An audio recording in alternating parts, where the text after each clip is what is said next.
कि सुन भैया, तेरा प्रश्न है कि दशा में दुख है, मगर दशा में दुख होने पर भी, पर्याय में दुख होने पर भी अभी तू थक गया है, तो प्रश्न है कि दुख का अभाव कैसे हो, दुख का स्थान पर सुख प्रकट कैसे हो, तेरा प्रश्न है। तो सुन, उस स्वभाव में रहता हुआ, उसमें लीन होता हुआ मैं इन क्रोधादि सर्व आश्रवों को, क्षय को प्राप्त कराता हूँ। ऐसा इस मूल गाथा हुई। अभी टीका या अर्थ का विस्तार अमृतचंद्र आचार्य भगवान हुआ 1000 साल पीछे बाद में। नित्य आनंद का भोजन करने वाला मुनिराज का लक्षण क्या है कि नित्य अत्यंत आनंद का भोजन करता है। क्षण में, निर्विकल्प ने क्षण में सविकल्प दशा आ जाती, हालता चालता सीध है। मुनिराज की बात कोई अलौकिक होती है। तो ये इसने टीका बनाया 1000 साल बाद में।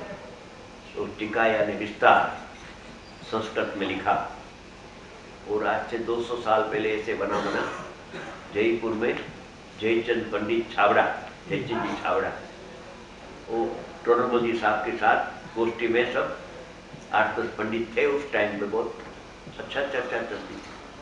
तो इस समय सार तो संस्कृत में था, उसका ढूंढारी हिंदी अनुवाद नहीं था, और संस्कृत की बात चलती थी।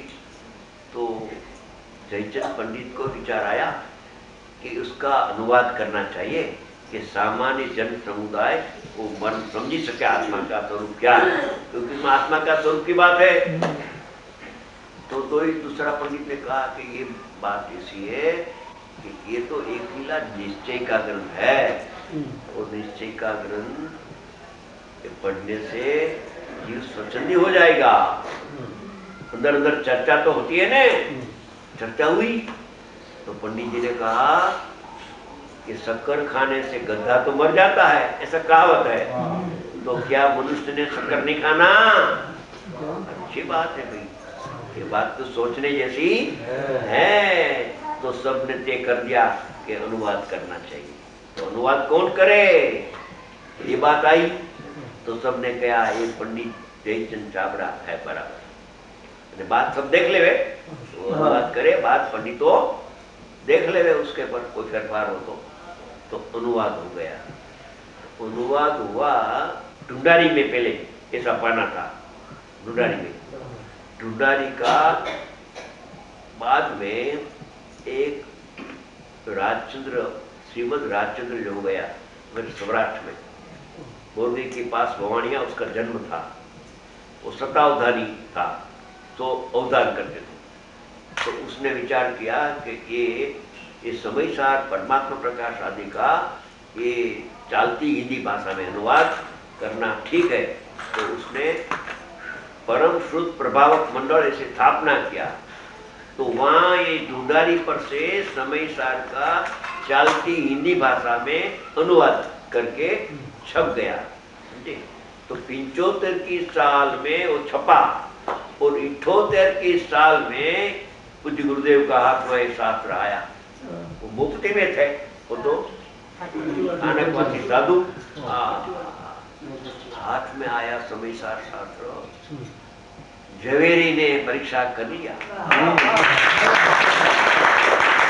ये समय सार शास्त्र तो अशरीरी होने का है निमित्त। उसने अंदर में बहुत गहराई से मनन किया।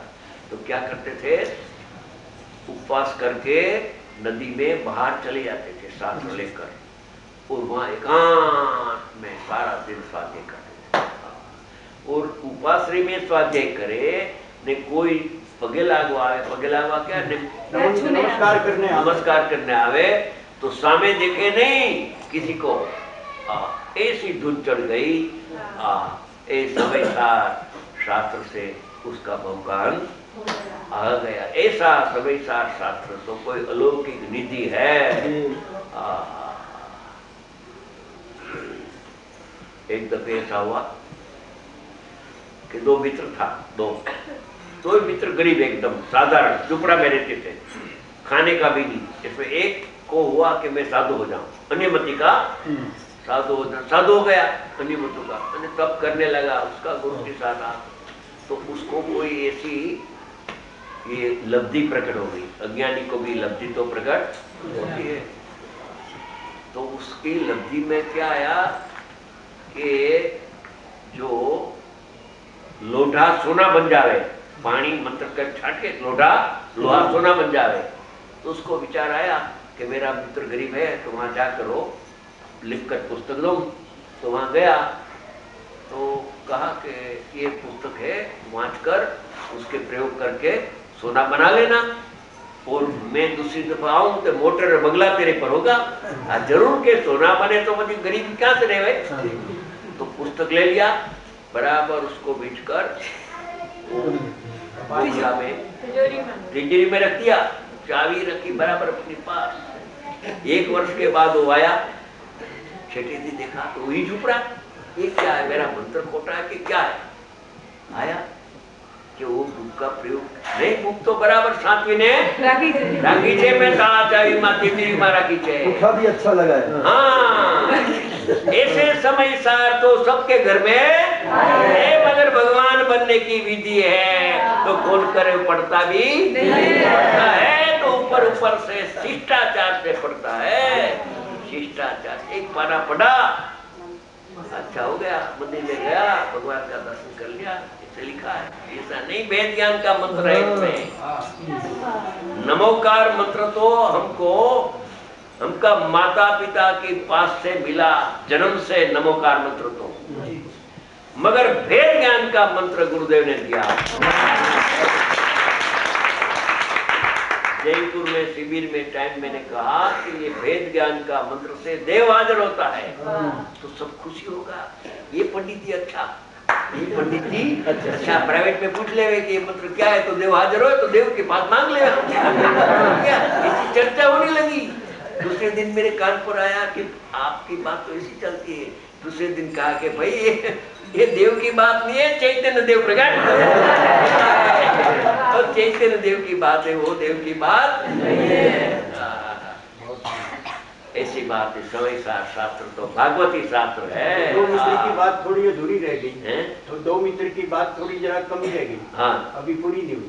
नहीं पूरी हो गई, वो तो बताया ने ताला चाई में। ऐसे समय सार को ताला चाई में सबने अंकल का गया था, एक दफे जम्मा गया, समय सार मांगा, तो समय सार तो था उसके पास, समझे, तो ले आ दिया। अरे पाना सब पैक था। मैंने कहा साना पाना पैक तो आप स्वाध्याय नहीं करता है कि माफ करो, मैंने स्वाध्याय, मैं तो साची ने राखा है दिनवाणी में मगे लागू छु रोज दिनवाणी में नमस्कार करता हूँ। नमस्कार मात्र से कल्याण होता, नमस्कार से शुभ भाव होता है, और शुभ भाव का फल दुखी होता है। अशुभ का फल भी दुख, शुभ का फल भी धर्म का फल सुख है। धर्म करना वो अपूर्व चीज है।